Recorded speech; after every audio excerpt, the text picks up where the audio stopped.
December 1 रु नुआ नियम आधार कार्ड डिजाइन रे बदल।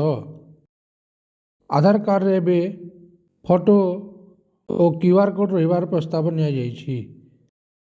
नाम ठिकाना और 12 डिजिट नंबर एबे आउ प्रिंट हब नाही आधार कार्ड उपरे। नूतन आधार आप आरंभ जहाँ माध्यम रे क्यूआर कोड भितर digital verification facial verification online e KYC सुविधा मिलिवो। ऑनलाइन ऐप माध्यम रे एबे नाम ठिकाना जन्म तारीख और मोबाइल नंबर सहज रे घरू ऑनलाइन अपडेट करि पारिबे। आधार सेवा केंद्र को आउ जीवा आवश्यक नुहे।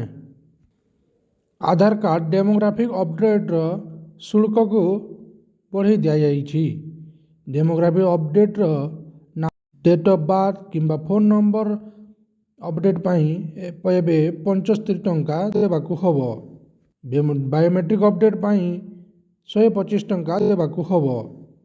पुओ झियो मानक पाई बायोमेट्रिक अपडेट 5 रु 7 वर्ष और 15 रु 17 वर्ष अवधि मध्य बायोमेट्रिक अपडेट संपूर्ण मागणार होई पारिबो। पैन कार्ड आधार लिंकिंग आवश्यक। नवेम्बर 1 रु आधार पैन लिंकिंग जरूरी। 31 डिसेम्बर पर्यंत लिंक करनथिले पैन कार्ड 2026 रु इनएक्टिव हेइजिवो। आसंतु एबे जानिबा काहेकि एही परिवर्तन करा जाइछि।